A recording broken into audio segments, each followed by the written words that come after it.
Welcome back, everyone, to the Solar Punk Foundation podcast. Salem and Hazen here, checking in, doing our video. Um, Today, I think we're going to start the conversation talking about recycling. I love recycling. Yeah, recycling is great. No, like single-use plastics, like currently in the state that they're in, completely is terrible and sucks. Yeah. Yeah. Um, but plastic is very useful for a lot of stuff, like Exactly. rain barrels, permanent things. If Yeah. you need something really permanent, plastic's perfect. You know what I think plastic would be really good for is roofs of houses. Should you oil your plastic? No, I don't think it. Oil doesn't have any effect on plastic unless the plastic's like moving or something. Like it has friction against it. You need to lubricate it. Maybe. True. Yeah. Plastic is cool for permanent applications, even though it is bad for the environment to produce it. But bioplastics are possible, so. There's a good way to do plastics. Like we just haven't. I know. And I feel like solar punk society is understanding plastics at a systems level and implementing that. Like, There's change in the community. yeah. It's come around. Yep. So there's also compostable plastics, which is a good solution to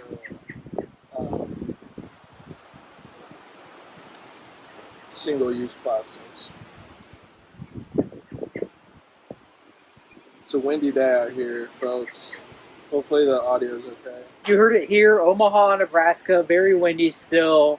The sun is setting. You can feel the heat being pulled as the sun is going down. The sun's going to take a lot of that heat from us. But thankfully, I think it might be a decent night. If you're here for CWS, College World Series, it should be a good time downtown. So, yeah, get that breeze rolling through, keeping things cool. And I think that's it. Right back to you. Yep. Thanks, Salem. Yeah. Anyways, plastics are compostable if you make them compostable out of biomaterials and stuff. Yeah. But then the problem becomes like, how do you collect it? How do you organize it and get these compostable plastics into compost? The solution is we recycle and reuse and compost 100% of everything that goes into a landfill. So how do we achieve 100% recycling in society? I think it starts with at the landfill. It's just like basically robots would have to do it. Don't you agree? Yeah. I feel like the best thing we can start doing is starting at the manufacturer base. Like we need new materials in there, better collectability, and then that's when you get into that second step where okay, make sure it's in the right receptacle, it's being picked up by the right people, and it's being taken to the right place and properly washed, or whatever you have to do to recycle. Yeah, we have to have people recycle better, like organize their stuff, I guess. And we have like multiple bins. Like city pickup has multiple bins. Yep. Of different materials, separate it instead of the one massive bin. But also, I'm thinking we need a way to convert a lot of waste into fuel. Like a lot of waste can be pyrolyzed, whether it's biological or plastic or whatever it is. As long as it's a hydrocarbon, which majority of our waste is, it can be turned into hydrocarbon fuels.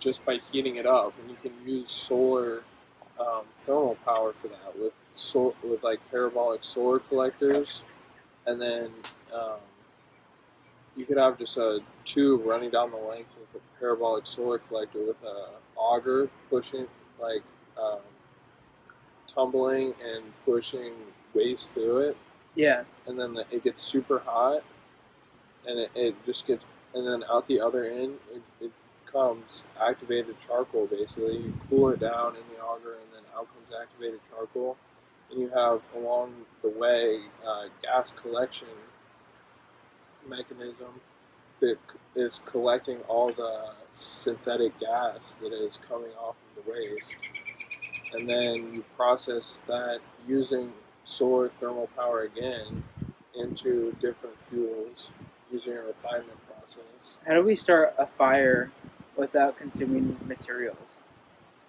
Like without like using an expendable like a fossil fuel. I mean, Um, you can, dude.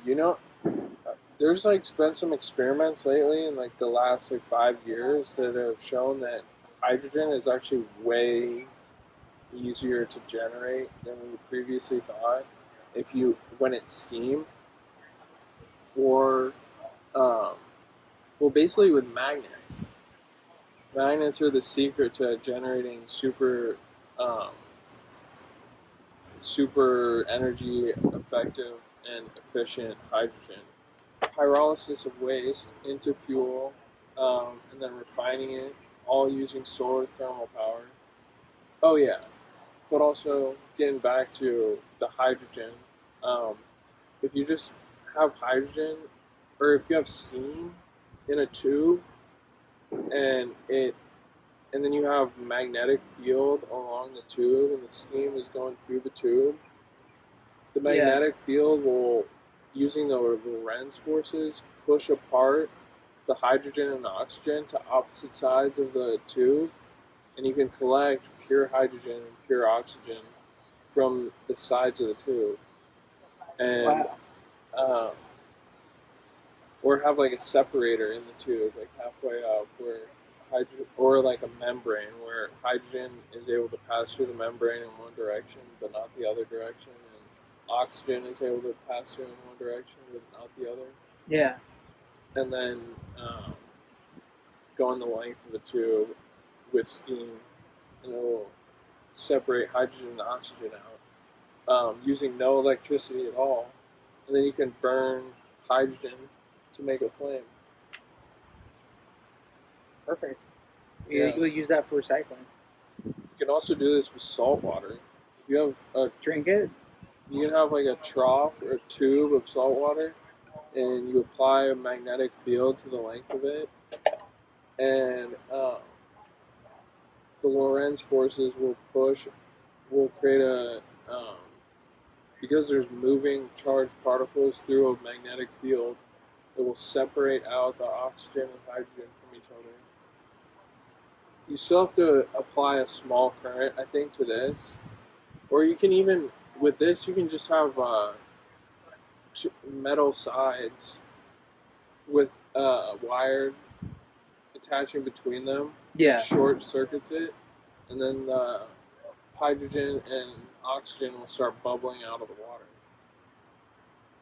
There's fireflies now, dude. You might have to apply a slight voltage to that, but with the magnets, it makes it much more efficient. You use solar thermal power to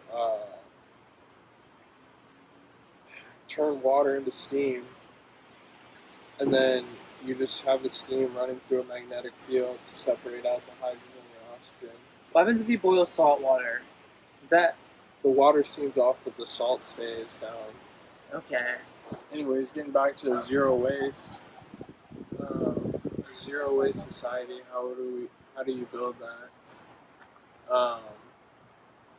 You got to be thinking energy extraction from the waste. All waste is energy. You just turn that waste, that potential energy into usable energy for us. Burn it. Yeah. Well, not necessarily burn it. I would say pyrolyze it. using the solar thermal process. Like a giant magnifying glass? Yeah, it's basically a giant magnifying glass that heats the waste out, and then we collect the gases that come off of it without it catching on fire, and then Okay. those gases are flammable. And we then refine that gas into other gases that are more usable, like pure methane or propane or whatever. That's the first thing, but also you got to think about all the other stuff and having not just doing that, but also composting. Maybe having What happens if it's cloudy that day? well, that's the thing is a lot of our equipment is designed to like work until it's dead. But I think with a solar pump infrastructure, it's more about thinking about longevity and permanence, like a Yeah. permaculture system, instead of like use this machine until it breaks and then replace it or destroy it or just get rid of it, Yeah. sell it for scrap. That's like the mentality we have towards energy and waste management currently. It's like buy a new machine, finance it, run it into the ground, and by then it'll pay off. You'll make profit. Um, and they have that mentality about the land that it's on. They have that mentality about everything. And I think that's just a negative mentality. With the solar pump, it's more about building a permanent machines that are like permanently good and beneficial and aren't being worked into the ground. They fit their capacity perfectly, and they have regular downtime where the machines are worked on, like improved, maintained during scheduled downtime, which is the nighttime, and also like on cloudy days and snowy days when there's not much sun at all coming in, rainy days. Um,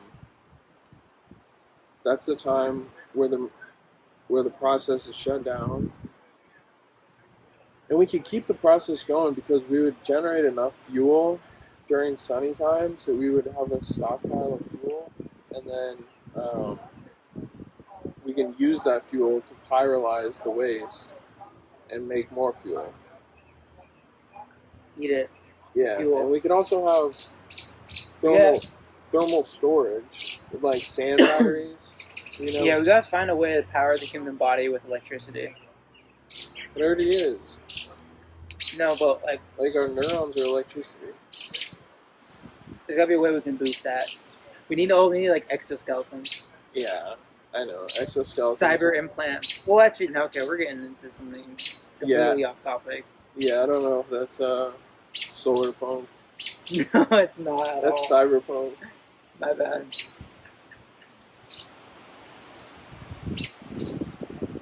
But Do you think you will get like be easy to gain weight with the exoskeleton controlling you? yeah, probably. Probably wouldn't be very healthy to have an exoskeleton assisting you, and like if you were like, exoskeleton, do the dishes for me, and your body was just completely limp, like doing the dishes.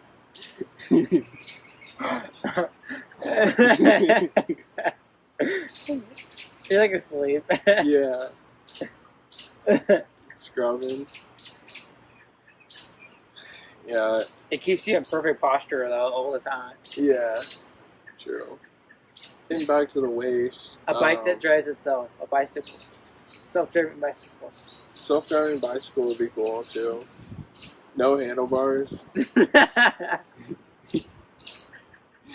It's just got like a motor on the handlebars.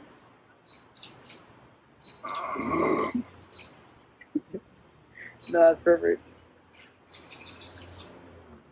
It has like an iPad that you can play games on. Yeah.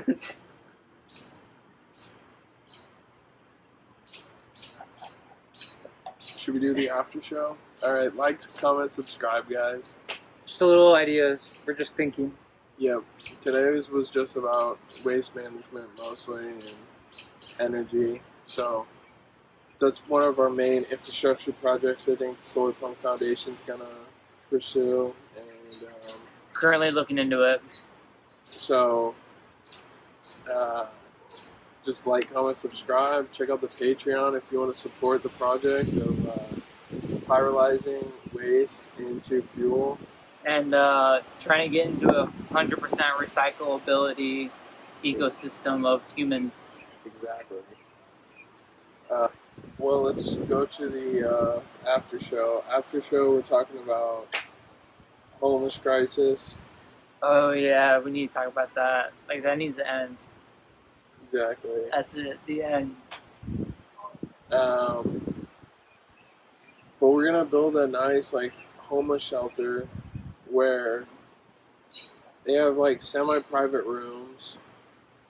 With, Might have like a door. roommate, you know, keep them in check a little, like build support and rapport in the community, allow them to move freely, easily. Yeah, and I'm thinking like maybe um,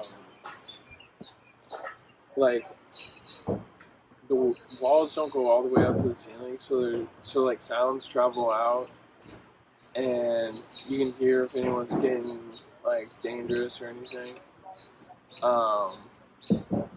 But then there's like Have like custom a voice recognition in there, so like yeah someone can voice yell for help. recognition. Yep, exactly. And maybe like cameras in the hallways, and then like I don't know. It's just there for their safety. Yeah, homeless people are generally pretty good. They don't get in too many fights. Or we could mass manufacture little home pods for homeless people to live in that are pedal powered. Wait, what? Pedal it where? They can just pedal around the streets. Oh, okay.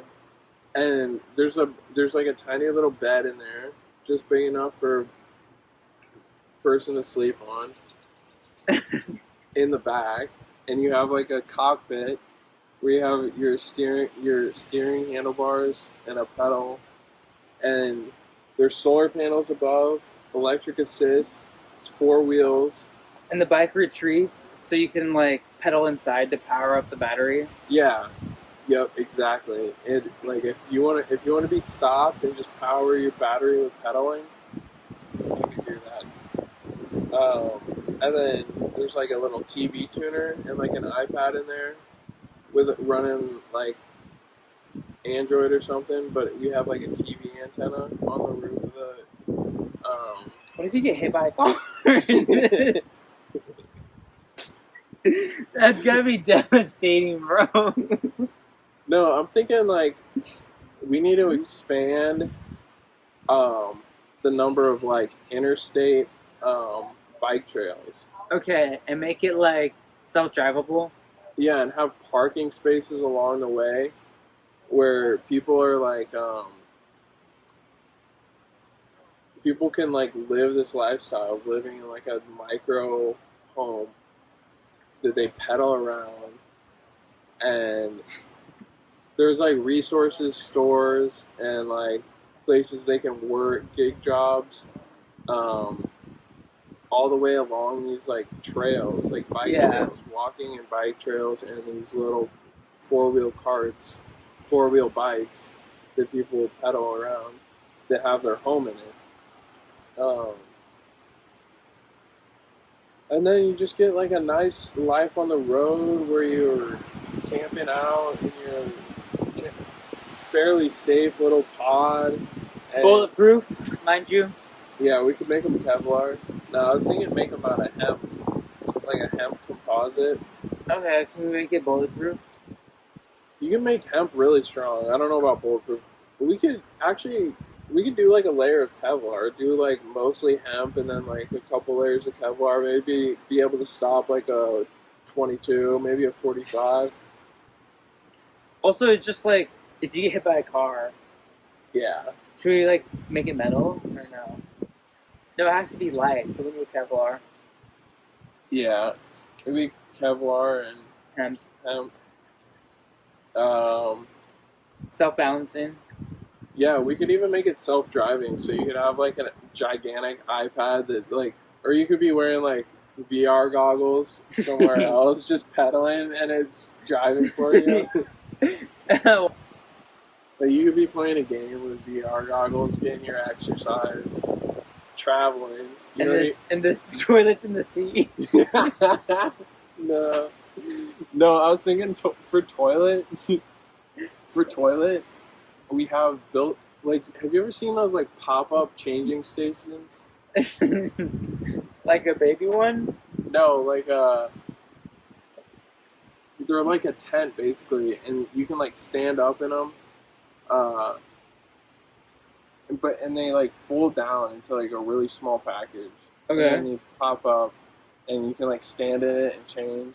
But I was thinking you have that mounted into the side of it, and it pops out.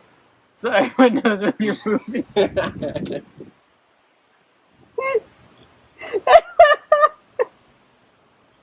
You think we need more discreet than that?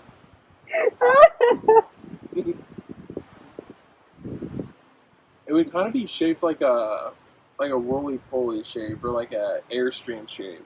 Yeah. Like a pointy front, pointy back, so it's aerodynamic. Yeah. But also solar panels on the roof, like a flat plane of solar panels. I love it moddable too, so people can add their own aerodynamic mods to it. Because like, yeah, we want to preserve functionality over like weight. Some people want to have more weight for that extra aerodynamic. You know, true. 6 different colors at launch. Yeah. We gotta figure out the bathroom solution. Sorry, I'm a little separated from the laughing. I'm serious now. Yeah, no. So for the bathroom solution, I was thinking. So there's a side panel. Yeah. That pops open. For general purpose use. You Okay. could be cooking. You could just be setting up camp, or you could be using the bathroom. Have it pop out automatically. Well, it would be like, No, like say the camper is like from you to me. The side like opens up and it becomes a canopy, and then okay. like drapes or like sides fall down, like tent fabric or something falls down on the sides, and then inside the camper's frame down low, slide out the toilet. The toilet like slides in and out, and then you can like. What's gonna prevent someone from just walking up and opening the curtain? Nothing. There's nothing you can do about pooping in public. Okay, every single parking spot has a public restroom. How about that? Mm-hmm. Along these trails, along the. Like, but it also has the there's like the open air bathroom too. Compost toilet is like pretty hygienic and. Okay. I don't know. It is limited space and weight. You might have to just put it in a bag and throw it away, but. Bioplastic, compostable bag. Hemp bag. Reinforced with hemp fiber. I think we should, as the Solar Pump Foundation, invest in bioplastics. Like hemp reinforcementation. Yeah, hemp fiber reinforcements Yeah. to bioplastics. And maybe synthetic leathers. You can make leather out of like a kombucha SCOBY. You know a SCOBY in kombucha? Yeah. You can like dry it out and make a synthetic leather out of it. Or not synthetic, I think but I've seen that. all natural leather alternative. It's similar to leather, yes. So we could like refine that process, reinforce it with hemp fibers, and maybe like tan it and make it more dark, so make it look more like real leather, and then mass produce it and sell it as a leather alternative that is not made from any plastics, and it is not and it's not made from any cows. You're not killing cows to make it. Those poor things. Yeah. Anyway, I mean, still gonna eat cows, but they are cool animals. It's a shame they're so cool, and they taste so good. Maybe that's bad taste to say that, but Cows are just like super domesticated, like wild bulls, right? Well, yeah, they come from like Africa. It's just like I think been domesticating cows for so long that they're really their own species now from the wild animals. But And people say evolution doesn't exist, and like literally, like the, look at the nature. yeah, We've completely changed it and formed it around us. yeah, that's true. Anyways, we should probably sign off. It's been good catching up with you guys. God Hope bless, hope you're enjoying the podcast. or bless you in a non-denominal way. All right. Non-denominational way. Yeah.